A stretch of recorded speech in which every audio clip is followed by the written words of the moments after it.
Hello, my name is Ashley Gurski, and I am presenting my cultural autobiography. I hope you enjoy.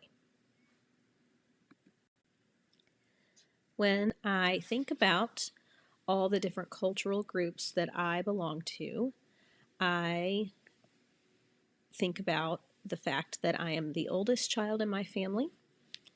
I'm also the only child in my family, which seems counterproductive to saying I'm the only child, oldest child, but you'll see here in a minute how that affects me. I was raised Southern Baptist, which is a very important culture, a woman, and I am also Scottish.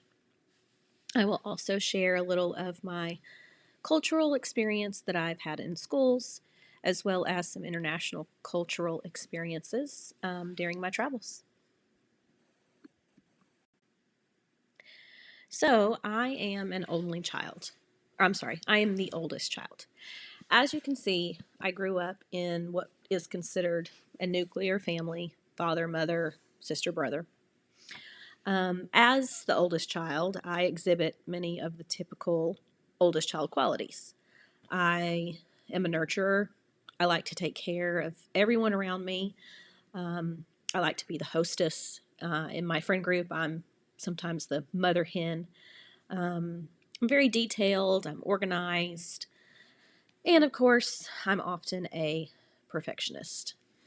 Um, I feel most at peace when I have a job to do or a role to fill, and this influences me in my classroom because I place a lot of emphasis on classroom jobs. I know that the oldest children who are in my classroom are like me, and they will often thrive on having responsibilities. So I try to think of as many jobs as I possibly can so that all students have something they feel like they are in charge of or they feel like is an important role for them to fill. But I think it also really affects the way I approach this in my classroom because I really try to look out for those students who are not the oldest child in their family. So maybe they are not as comfortable as taking charge. Maybe they're a little quieter. Maybe they don't volunteer for jobs right away. I can usually tell when those students are used to being led by the older children in their home. And I encourage them to take charge and fill their role in the classroom.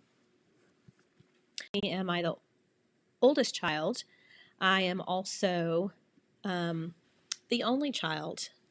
Sadly, an influential event in my upbringing is the death of my brother, which that sort of put me in a cultural group of children who have experienced the loss of a sibling. Not really a group anyone wants to sign up for. I was 12 and he was 9. Very unexpected. It was a heart-related issue. It was not congenital. We had no information about him even having this issue. It was just shocking. And when I analyzed this, I think this really intensified my internal feeling of needing to take care of everyone. I was, very suddenly an only child with grieving parents. And in my mind, I felt like I had to be the glue to kind of hold everything together. So I was very sensitive to whether or not those around me were okay at all times. I kind of felt like the comfort and happiness of my parents was my responsibility. But I always felt like I was guessing because I was constantly having to gauge the emotional temperature of my home because my parents didn't really like to talk about their feelings or show a lot of emotion. Now that I'm adult, I know that was probably them just trying to shield me from their pain. But as a child, it made me constantly worried that I wasn't doing enough or that I wasn't enough, and that I really had to work hard to make sure that everything was okay. Not to make a joke, but this is probably where my anxiety was born. So obviously, I can see how this shaped me as a person and definitely as a teacher in a classroom. Um, in my classroom, I try to make sure that we spend a lot of time talking about feelings. I encourage my students to talk about their feelings with each other. We talk about how, it's important not to just become angry or unhappy, but to talk about why we're feeling that way.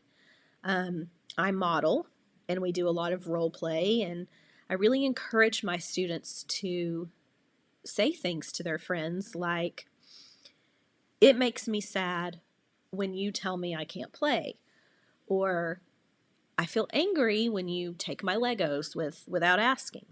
I I want my students to feel safe, not only having these feelings, but talking about these feelings. Another important cultural aspect of my childhood and of who I am today is that I was raised in church. I grew up in a small, very conservative town, and we went to a Southern Baptist church, and I loved it. It was wonderful. The people were wonderful. My experiences there were wonderful. But looking back as an adult, I realized that there was always just a lot of rules to follow. And it was a lot of can'ts and don'ts.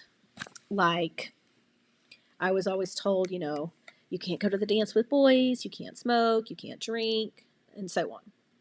Now, obviously, some of these rules are meant to protect young children, which I completely understand. But I also spent a lot of time as a teenager feeling like, oh my gosh, I'm going to be so afraid if I mess up. I'm going to be so afraid if I, do the wrong thing. This, and of course, it led to a lot more anxiety and the feeling I always had as the oldest child and then as the only child of having to be perfect. This definitely influenced the way that I approach my own classroom management. Of course, we have procedures and routines, but instead of just having a list of rules that start with can't or don't, we talk a lot about what we are going to do and how we are going to behave. So, I don't frame my rules as don't talk when the teacher is talking, don't run in the hall, don't put your hands on friends, and so on. We kind of meet together at the beginning of the year and we come up with a class promise. And I try to guide my students to frame it like, we will listen when others are talking. We will walk and be safe in our building. We will be kind and respect each other. Things like that. I think the simple shift of our tone kind of sets the culture in my classroom to be a more positive place. And I don't want my students to have the feeling that there are so many rules and they have to remember them all and that they can't mess up. In fact, I tell them all the time, my classroom, our classroom is a safe place. And it's safe and good to make mistakes in here and to get it wrong sometimes and mess it up sometimes because we come together and we fix it and we learn from it. Another aspect of being, from a conservative family, from a, Southern Baptist upbringing is the role of women in culture. Um, Not to sound too completely 1950s, but it was very typical for women to fill these more traditional roles in families as I was growing up. I never felt like women were seen as less than or that they were disrespected, but women were definitely not encouraged to, be bold or to speak up or to be leaders. In fact, I remember asking my mom one time why all the preachers and worship leaders and deacons and things like that in our church were, why there were never girls. And she told me something along the lines of, well, those are the jobs that the men do, and the women do other things to support the church. Which, none of that's necessarily bad or wrong. But I think today's world is very different. So in my classroom, I try to remember that feeling that I had as a young girl looking at the different positions in our church, seeing that they weren't women. And I try to really encourage the women in my classroom, the girls in my classroom, to be brave and to do things like, play catch with the boys at recess, or raise your hand and be the first to present your project, or, of course you should sign up for the science fair or the math club or be the leader in the group project. Just because I think it's so important for girls today to feel like, yes, they can grow up and fulfill the traditional roles of wife and mother and, all of those important things, but they don't have to only stay there. They can also be leaders, and be brave. Another important aspect of my culture is actually the ethnicity of being raised, or being Scottish. So I'm pretty closely related to the Scottish. It's not like in my family's ancient history. My great great grandfather is the closest back to where I can kind of trace it. But I actually learned something really interesting about the Scottish culture actually through this project right here. So, as a child, I was expected to be very polite. Not just the normal manners, please and thank you, but like everyone was to be addressed as, sir or ma'am. When my dad would call out to me, say from another room, I would be in trouble if my response to him was, yeah, or huh, or what. It was supposed to be yes, sir, at all times. If I requested something, I would always be corrected. May I please? May I this? And as a family, we were never, ever, ever late to anything. In fact, we were annoyingly early. And I used to think that all of this emphasis on manners and politeness and punctuality was just because I was raised in the South and my paternal grandfather was military, so my dad was raised that way. And while all of that probably plays into it, I was researching a little more about Scottish culture, actually for this project, and I learned that two things that the Scottish culture traditionally has placed very high priority on is politeness and punctuality, which makes so much sense now. Of course, I can't help but think this is, plays a major role as to why I was raised the way that I was. So this has stuck with me my whole life. Maybe not as strict, but I do place a very high priority on respect and manners in my classroom. I try to respond to my students with yes, ma'am, and yes, sir, when I can, and I encourage them to do the same. I try to always remind them, to say please, thank you, excuse me, things like that. Not militant, obviously, they're children, but because I was raised in such a culture of respect, I really try to make that important in my classroom. So, when it comes to cultural experiences in school, I I now teach at a small private school where there's not quite as many diverse cultures. But I did have a very important experience when I was, gosh, almost a brand new teacher in a public school.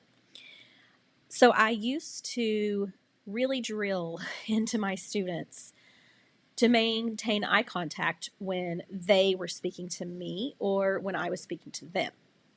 I would, very often say to kids, look at my eyes when we were talking to them. So while this is appropriate for some students and some cultures, I learned kind of embarrassingly that it's not really appropriate for all kids. I was in a parent conference for a young girl, and her family was Indian.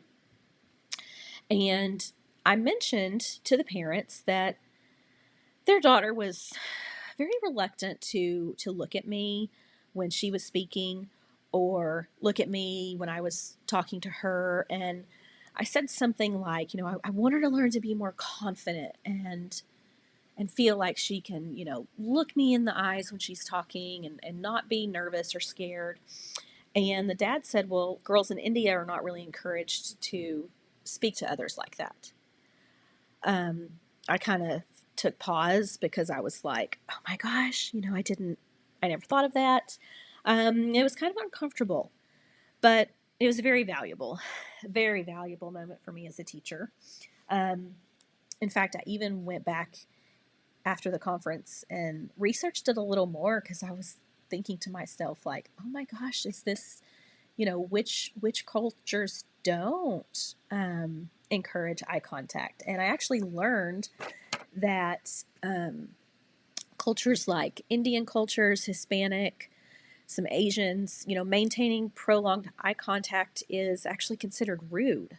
So obviously that affected me in my classroom. I'm so thankful that I learned this because I was unknowingly making students uncomfortable because I was only allowing my own cultural norms to kind of shape my expectations for students. And, obviously I learned that while my expectations for the way kids behave are well intentioned, some of them don't line up with the cultures and the way that they're raised at home, and they're not being disrespectful or defiant. It's just a cultural thing. So it really caused me to look at several things in my classroom. Another important cultural experience happened to me actually just a few weeks ago. So my family and I went to Europe, and we one of our stays was with my husband's friend from college in Austria. And his wife and I were going to the market one morning. And, I was just ready to head out in my leggings and my, workout tank. And the wife kind of asked me politely if I wanted to change first. And I was like, oh, well, do I need to? Come to find out, athleisure is not really a thing in Europe unless you're actually participating in the sport or going to the gym and exercising. It's not really something that they just wear out as clothes, leggings aren't pants.